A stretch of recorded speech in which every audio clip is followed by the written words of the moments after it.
Hi అండి. How are you? ఈరోజు సరదాగా ఒక 2 నిమిషాలు కర్మ సిద్ధాంతం కోసం మాట్లాడుకుందాం. హ్మ్. సో, దానికి ఆధ్యాత్మిక పరంగా చాలా నిర్వచనాలున్నాయి. సో, మనం తరచుగా వాడే పదం ఏంటంటే కర్మ ఎవరిని విడిచిపెట్టదు.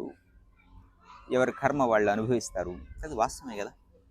మరి ఇన్ని సిద్ధాంతాలు, ఇన్ని స్టేట్మెంట్సు ఇన్ని ఉండి, ధర్మో రక్షితి రక్షితః అనేటటువంటి స్టేట్మెంట్సు ఇవన్నీ ఉండి కూడా ఈ సొసైటీలో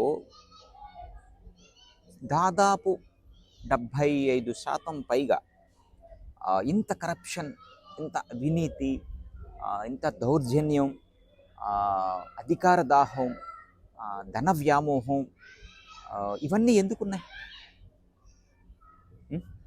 ఎవరు కర్మ వాళ్ళు అనుభవిస్తారనేటువంటి స్టేట్మెంట్ ఉంటే పనిష్మెంట్ ఉండాలి కదా. యా సో దాని గురించి మాట్లాడుకుందాం మనం. సాధారణంగా సృష్టి అనేది దీని యొక్క కాలచక్రం చాలా విచిత్రంగా ఉంటుందండి.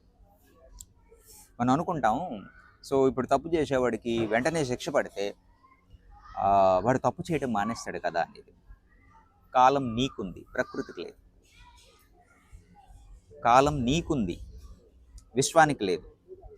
కాలం నీకుంది, సృష్టికి లేదు.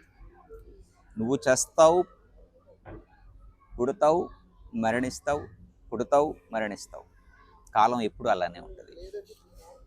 కాలం చాలా జటిలమైనది, దాన్ని అర్థం చేసుకోవడం చాలా కష్టం. ఇది అసలు విషయానికి వద్దాం మనం. చూడండి, చాలామంది ఏమంటారంటే, మీకు చిన్న అర్థమయ్యే విధంగా చెప్తాను నేను. మీరు ఒకరికి 1 లక్ష రూపాయలు బాకీ ఉన్నారు. ఓ 2 లక్షల రూపాయలు దేవుడు హుండీలో వేశారు. 2 ఈక్వల్ అవుతాయా? 2 లక్షల రూపాయలు దేవుడు హుండీలో వేశారు, కానీ ఒకరిని మోసం చేశారు. ఈక్వల్ అవుతుందా? వీడి బాకీ వీడికి ఇవ్వాలి కదా, నువ్వు తీసుకున్నది చెల్లించాలి కదా. ధర్మం, కర్మ సిద్ధాంతం అట్లా వర్తిస్తుంది. అలాగే నేను మోసం చేశాను, అన్యాయం చేశాను, నీకు తెలుసు నువ్వు ఎట్లా సంపాదిస్తున్నావు అనేది.